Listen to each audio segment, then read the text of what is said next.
దాన్ని పెళ్లి చూపులో చూసి కూడా నాకు నచ్చింది బ్రో. నాకు అమ్మ లేదు బ్రో, అమ్మ చచ్చిపోయింది.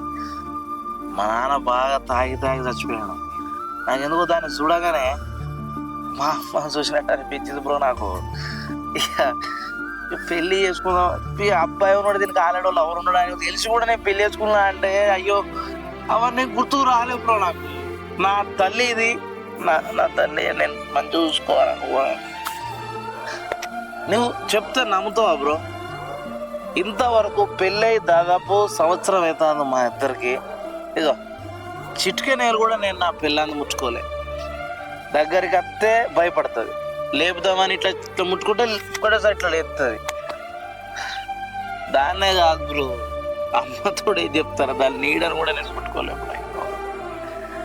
నా పిల్లవంటే నాకు మస్తు ఇష్టం బ్రో. అది ఇప్పుడు నా దగ్గరకు వచ్చి నువ్వు సావు లేదంటే గోడ గుద్దుకో అన్నది అనుకో, నేను తలకాయ తీసుకోపోయి గోడ గుద్దుకుంటా, అంత ఇష్టం బ్రో. అది నా ప్రాణం అది.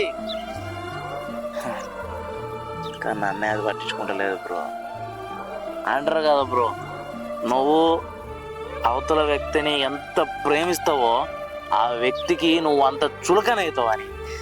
నిజమే నిజమే.